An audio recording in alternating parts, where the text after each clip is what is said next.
The story continues like as to we say rejoin that Rita's in story life, of I mean, so redemption this may be my on own One personal in a Million. stuff that in life we have, it's like a football match.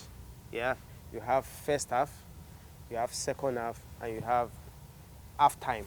Her meeting Sister Yo was just that half-time moment for her. My name is John Ayuba, and I am from Borno State. In the night, I'll dress up, go outside, go look for men. I was afraid. Let me just be open. I was really, really afraid to bring Rita in.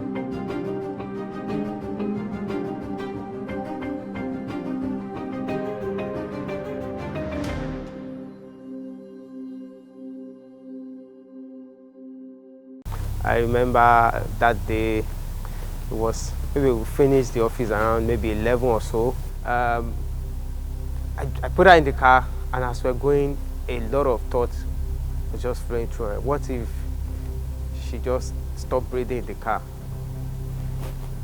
I mean, I like to think, wide and all of that.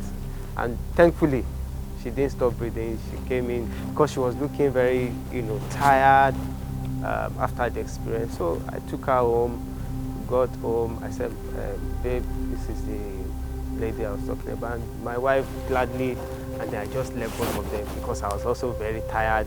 And around maybe 2 a.m. or so, I came out. I saw both of them gisting. I don't know what they were talking about. But I know my wife kept encouraging her. This is not the end of your life. God has, started quoting scripture. I think they prayed a little, and then I came into the room. I remember just one thing that I said to her. I said, the best of God for you is never in the past, but in the future. And so I brought her back to the office. I didn't remember us taking selfies with her, maybe it wasn't the day of selfie. And then I handed over to Sister Yo Lawrence, and I was happy that at least we're part of our, journey in this period of time. But along the line, we put a call. We found out that she was married, with 2 children, which was really very strange. I was like, how come, So we called the husband there and then. And I said, look, do you know where your wife is?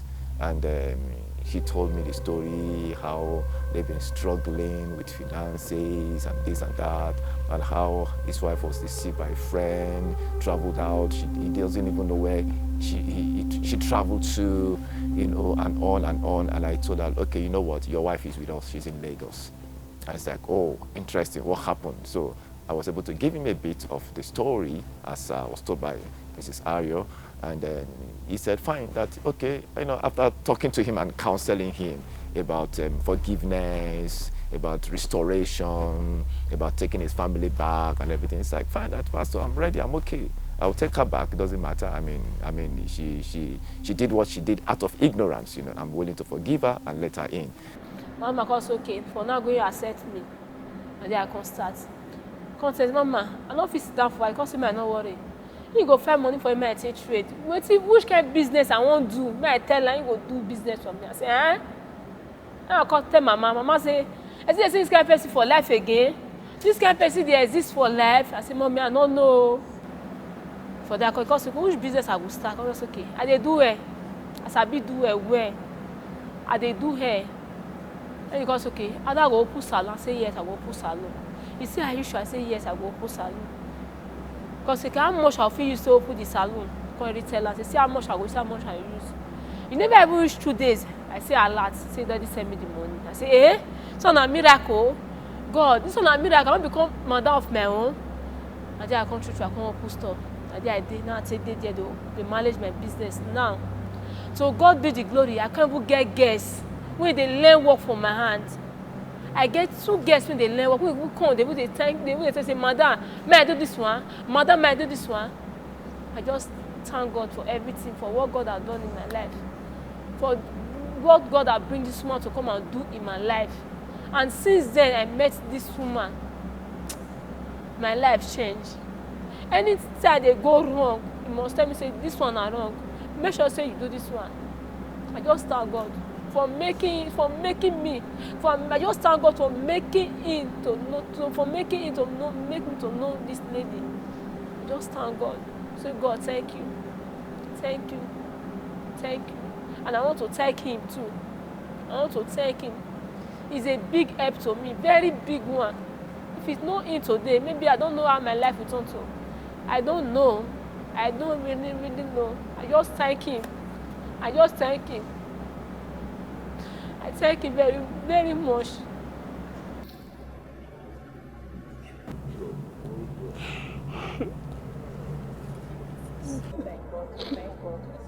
A lot. So much thank you, man. Yeah, Rita's story is pathetic. You know, it still boils down to what we have been talking about, and then the environment, what the environment can lead people to. Rita, for God's sake, is a victim. She has not committed any offense. Somebody took advantage of her because she needed to survive her, and trafficked her, smuggled her to another country. So at the end of the day, she found herself in a terrible situation. So I think the message from Rita, first of all, is also an eye-opener to the youths, and to the young girls there, that all that glitters is not good out there. A lot of stories are going up and down. A lot of them are frustrated, they're under pressure, they want to get things done the faster way. That is what the in thing now. As we are talking now, the idea of going through Libya has come down. What is reigning now is going through Dubai, Saudi Arabia, Qatar, Oman, with visa. They will give you tourist visa. They will give you 3 months visa. By the time you land there, they confiscate your visa, you start working as a slave. But also to our government, let them try and encourage a kind of a healthy bilateral relationship between countries, so that if our citizens fall victims of some of these things, there will be a better way of handling them.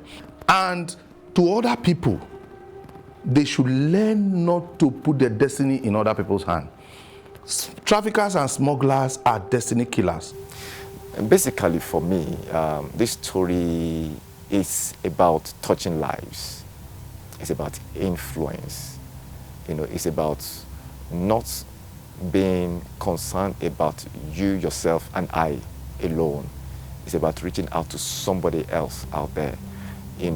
We always said it is cold out there.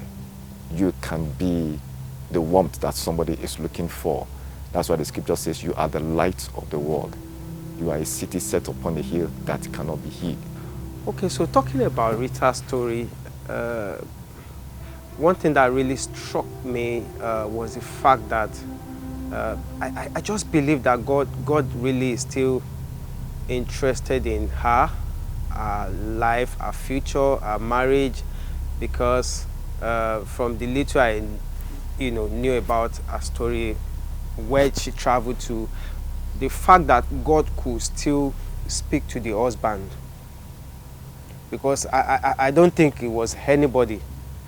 I mean, I'm married, so if I get to, God forbid, my wife engage in such thing, I would forgive, but it takes God to speak to a man's heart to know some of the likely things that your wife had done, and then with everything she came back to you, and you still take her.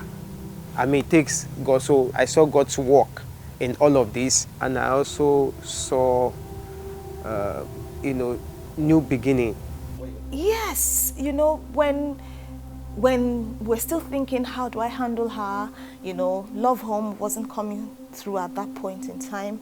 But I couldn't really, say I want to bring her in. I don't really know her. I'm just meeting her and considering her story. It wasn't something I was afraid. Let me just be open. I was really afraid to bring Rita in at that point in time. So it wasn't something that came, naturally to have her in the house. At the point wherein she told me her story on the plane, because by the time she told me how, what she went through in Dubai and how she got on the plane, and I began to see that I wasn't supposed to even sit here in the first place. Why did I tell my friend to swap with me? It was actually from the plane that I knew God was up to something. We didn't even have enough money for me to go for the conference. And I had to ask the board of trustees, can I go on this trip? Can I take out of this money to go on this trip? And they said, yes, it's ministry you're doing. You're not going, to enjoy yourself. You're going for ministry.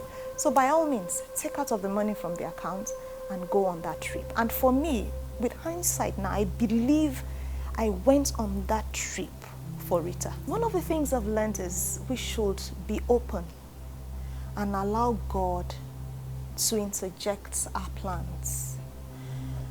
I'll say my kind of person, naturally, I would have said, oh, I don't want wahala. Let her be, let me be.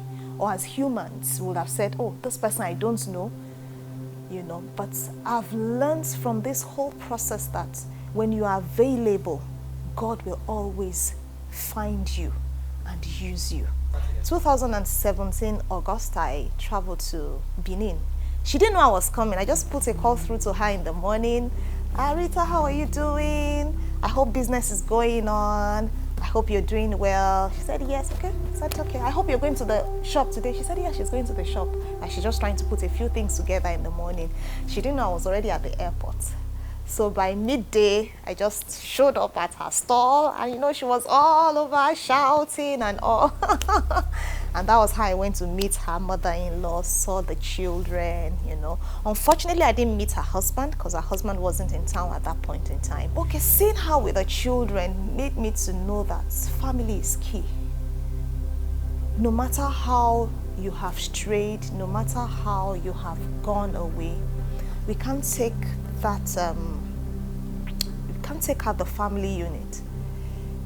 If there is love, people will always take you back. And that was what I saw, with the children, with her mother-in-law, and even the few times I spoke with her husband on the phone, I could see that, they were able to continue from where she left off before she left the house.